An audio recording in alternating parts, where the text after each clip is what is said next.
عثمان؟ كان في مطبخ الملوك القدامى جرتان، الأولى من الفخار والثانية من الحديد، وكان جرة الحديد متكبرة. ما معنى متكبرة؟ يعني أحمد ما معنى متكبرة؟ ارفع صوتك. شايفة حالة. متكبرة يعني شايفة حالة، ما بتحب حدا، ما بتحب حدا أبدا. طيب تعالوا نشوف. وكانت جرة الحديد متكبرة تنظر باستهزاء إلى جرة الفخار. قالت جرة الحديد، اجت قالت يا جرة الحديد: أراهن أنك تخافين من مواجهتي وأنني أقوى منك.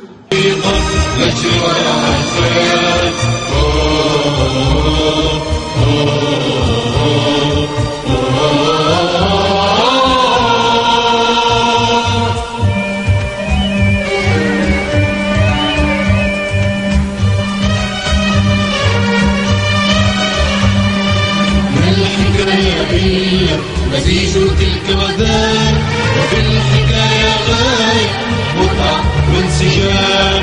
ما الحكاية إلا مزيج تلك وذاك، وفي الحكاية غاية متعة وانسجام. ونشوة في البداية وعبرة في الختام، ورحلة في المكان ورحلة في الزمان. البحار العميقة إلى الجبال، نغوص خلف الحقيقة نجرى الخيال.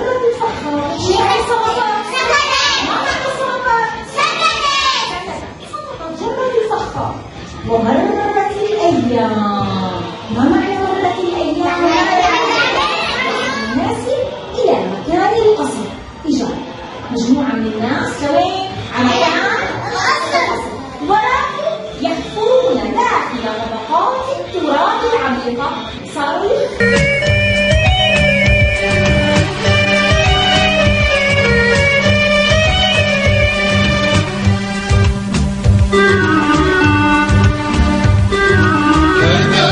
الحكاية فلنستمع للكلام، وفي الحكاية غاية متعة وانسجام. هذا أوان الحكاية فلنستمع للكلام، وفي الحكاية غاية متعة. ماذا تعلمنا يا إنجي من هذه القصة؟ كانت هي بمنزل برافو. يجب علينا أن لا نتكبر على الناس. أيضا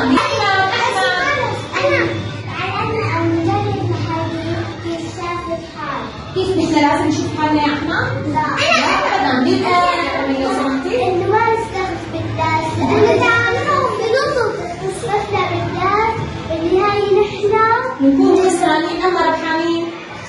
برافو. يجب علينا أن لا نستهزئ بالناس. رايا لازم نعامل الناس بلطف. لا برافو يا لمان. رايا ما لازم نسبحهم على العالم، ما نتحكم. برافو. يجب علينا أن لا نشبك في الكلام. أحسنتي. يلا يا لام. لا نغار من بعض. يجب أن نكون أصدقاء دائما. لا نستهزئ بالناس. أحسنتم. يلا يا إيلاس. برافو. لازم أبدا كمان ما نتخانق. لازم كان دائما تكون علاقتنا علاقة أخوة مبنية على الحب والمعرفة والصداقة والتعاون دائما. تفضلي يا لمي. سعادة.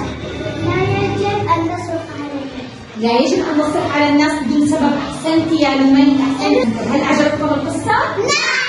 نجرى الخيال إلى البحار العميقة،